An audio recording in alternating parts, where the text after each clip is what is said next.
नमस्कार दोस्तों, एक बार फिर से आप सभी दोस्तों का आपके अपने YouTube channel you and TV पर बहुत बहुत स्वागत है। दोस्तों आज हो गई है 7 अप्रैल और जो फटाफट बड़ी खबरें आज के मुख्य समाचार सामने निकल के आ रहे हैं दोस्तों, आगे इसी वीडियो में आप तक पहुंचाएंगे सभी बड़ी अपडेट्स, इसलिए लगातार हमारे साथ आगे इसी वीडियो में बने रहिएगा। तो वहीं दोस्तों खबरों की तरफ चलने से पहले आप लोगों से एक छोटा सा निवेदन है कि अगर आप लोग भी पश्चिम बंगाल के अंदर तृणमूल कांग्रेस को प्रचंड बहुमत मिलता हुआ देखते हैं तो अभी इस वीडियो को लाइक कीजिए, चैनल को सब्सक्राइब करके बेल के आइकन को जरूर दबाइए दोस्तों, और कमेंट बॉक्स में कमेंट करना बिल्कुल भी मत भूलिए। जय जवान जय किसान। दरअसल दोस्तों पहली बड़ी खबर जान लेते हैं। पश्चिम बंगाल चुनाव बीजेपी अध्यक्ष ने रद्द की हैं 2 रैलियां, दबी जुबान से कम भीड़ बताई जा रही है वजह। आप लोगों को दोस्तों बताते चले, लगातार पश्चिम बंगाल के अंदर बीजेपी की किरकिरी देखने को मिल रही है। योगी आदित्यनाथ हो, बीजेपी के अध्यक्ष जेपी नड्डा हो, केंद्रीय गृह मंत्री अमित शाह हो, यहां तक कि पीएम मोदी हो, इन सभी नेताओं की रैलियों में बिल्कुल भी यहां पर नाम मात्र की ही भीड़ जुट रही है, या कह लें तो कुर्सियां तक खाली पड़ी रहती हैं। भारतीय जनता पार्टी के राष्ट्रीय अध्यक्ष जेपी नड्डा ने बंगाल में होने वाली 2 रैलियों को रद्द कर दिया। कहा जा रहा है कि भीड़ कम जुटने के कारण भाजपा के राष्ट्रीय अध्यक्ष इस रैली में नहीं आए। ये दोनों ही रैली पश्चिम बंगाल के हुगली इलाके में होने वाली थी, जहां पर 10 अप्रैल को चौथे चरण में वोट डाले जाएंगे। तो वहीं दोस्तों आप लोगों को बताते चले, एक रिपोर्ट के अनुसार भारतीय जनता पार्टी के सूत्रों ने बताया है कि दोनों ही रैलियों में कम भीड़ आने के कारण जेपी नड्डा ने इन मौके पर रैली में आने से यहां पर मना कर दिया। देख सकते हैं लगातार भाजपा की किरकिरी हो रही है पश्चिम बंगाल के अंदर। तो वहीं अगली बड़ी खबर आप लोगों को दोस्तों बताते चलें। 24 जवानों की शहादत के बाद प्रेस कॉन्फ्रेंस में हंसते दिखे हैं गृह मंत्री अमित शाह। कांग्रेस बोली ये आखिर कौन सा राष्ट्रवाद है। आप लोगों को दोस्तों बताते चले, छत्तीसगढ़ के बीजापुर से 24 जवानों की शहादत की खबर से एक तरफ पूरा देश दुखी है, लेकिन वहीं दूसरी तरफ देश के गृह मंत्री अमित शाह को हंसी छूट रही है। गृह मंत्री अमित शाह का एक वीडियो वायरल हुआ है जिसमें जवानों की शहादत के बाद छत्तीसगढ़ के सीएम भूपेश बघेल प्रेस को संबोधित कर रहे हैं और उनके बगल में खड़े गृह मंत्री अमित शाह वहां पर खड़े हुए ठहाके लगा रहे हैं। इसे संवेदनहीनता नहीं तो आखिर क्या कहा जाए। जवानों की शहादत के बाद इस प्रेस वार्ता के दौरान बस्तर इलाके के कुछ पत्रकार अमित शाह से कुछ कहते हैं और अमित शाह वहां पर खड़े जोर से हंस पड़ते हैं।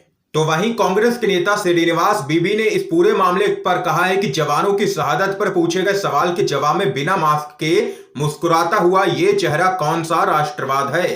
तो वहीं इस वीडियो के सामने आने के बाद यह स्पष्ट हो जाता है कि देश की एकता और अखंडता के लिए अपने प्राणों की आहुति देने वाले जवानों के प्रति हमारे देश के नेताओं के मन में आखिर कितनी संवेदना और सहानुभूति है। ये वही लोग हैं जो शहीदों की लाशों पर वोट का कारोबार करते हैं।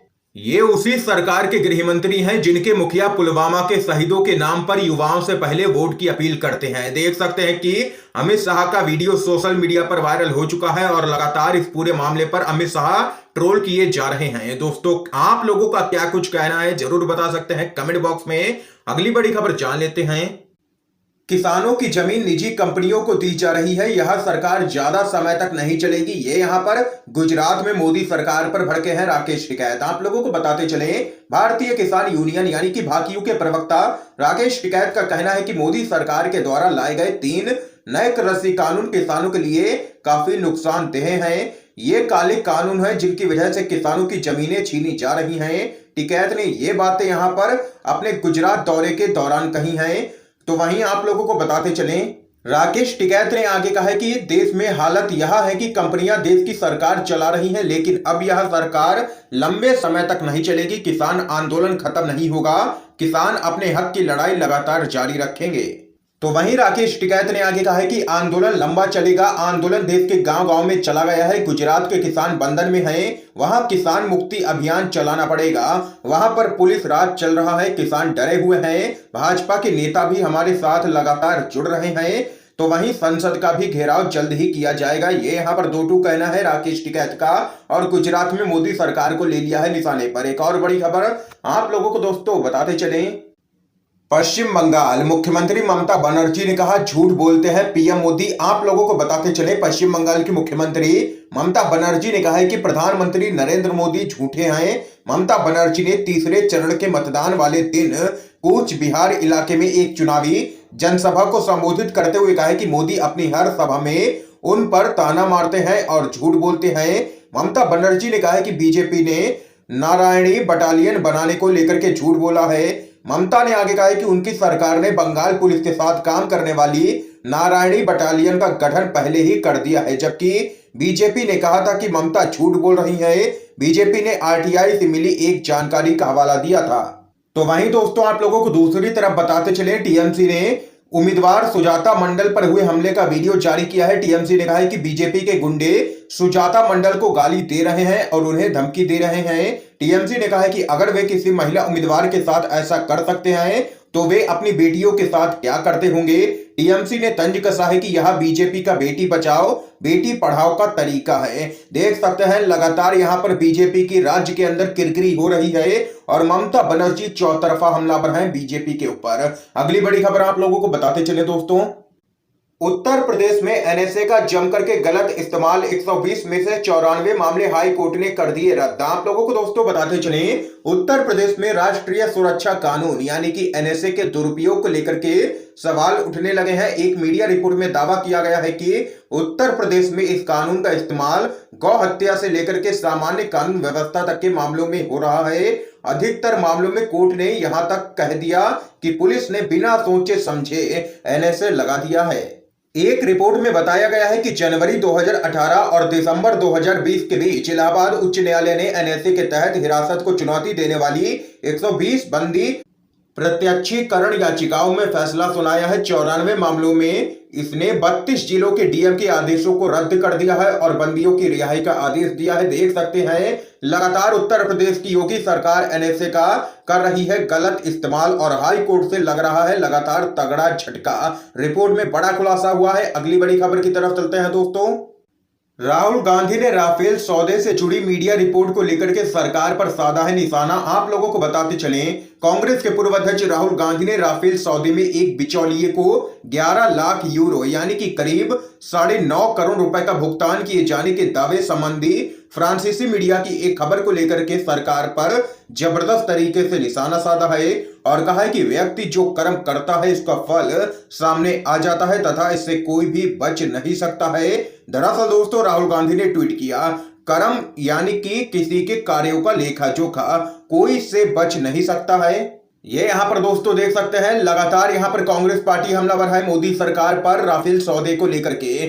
तो वहीं अगली बड़ी खबर आप लोगों को बताते चलें, बढ़ते कोरोना और पाबंदियों पर राकेश टिकैत बोले पूरे देश में लग जाए लॉकडाउन, आंदोलन नहीं होगा किसी भी कीमत पर खत्म। आप लोगों को दोस्तों बताते चलें, देश भर में कोरोना के मामले दिन पर दिन बढ़ते जा रहे हैं और हालात एक बार फिर से बिगड़ते हुए दिखाई पड़ रहे हैं। तो वहीं देश में पहली बार अब एक दिन में 1 लाख से भी ज्यादा मरीज मिल रहे हैं। लेकिन आप लोगों को इस बीच बताते चले, किसानों ने मोदी सरकार को दो टूक जवाब दे दिया है। भारतीय किसान यूनियन के नेता राकेश टिकैत ने इस मसले पर बात करते हुए कहा है कि इसको शाहीन बाग मत बनाने दो उन लोगों को, पूरे देश में लॉकडाउन लग जाए लेकिन यह आंदोलन खत्म नहीं होगा। जो भी कोरोना गाइडलाइंस जारी होंगी उसका पालन आंदोलन स्थलों पर किया जाएगा। ये यहाँ पर दो टूक बयान सामने निकल के आया है किसान नेता राकेश टिकैत का। अगली बड़ी खबर आप लोगों को बताते चलें, परमवीर बनाम अनिल देशमुख एक बार फिर से सुप्रीम कोर्ट पहुंचा है मामला। हाई कोर्ट के आदेश को दे दी गई है चुनौती। आप लोगों को दोस्तों बताते चले, मुंबई के पूर्व पुलिस कमिश्नर परमवीर सिंह और महाराष्ट्र के पूर्व गृह मंत्री अनिल देशमुख का मामला एक बार फिर से सुप्रीम कोर्ट पहुंच गया है। अब की बार महाराष्ट्र सरकार और अनिल देशमुख ने सबसे बड़ी अदालत में अर्जी दाखिल कर दी है, जहां ठाकरे सरकार ने अनिल देशमुख पर लगे आरोप की सीबीआई जांच संबंधी बॉम्बे हाई कोर्ट के आदेश को चुनौती दी है। जानकारी के मुताबिक आप लोगों को बता दें, महाराष्ट्र सरकार की ओर से सुप्रीम कोर्ट में इस मामले की पैरवी वरिष्ठ अधिवक्ता अभिषेक मनु सिंह भी करेंगे। अगली बड़ी खबर की तरफ चलते हैं दोस्तों, किसान आंदोलन, मेधा पाटकर की अगुवाई में 12 राज्यों से मिट्टी लेकर के यूपी गेट पहुंचे सामाजिक कार्यकर्ताओं ने बनाया है स्मारक। आप लोगों को दोस्तों बताते चलें, नए किसान कानून के विरोध में मेधा पाटकर के नेतृत्व में 12 राज्यों से मिट्टी लेकर के सामाजिक कार्यकर्ता यूपी गेट पहुंचे और मंच के पास मिट्टी से अस्थायी किसान स्मारक स्थापित किया।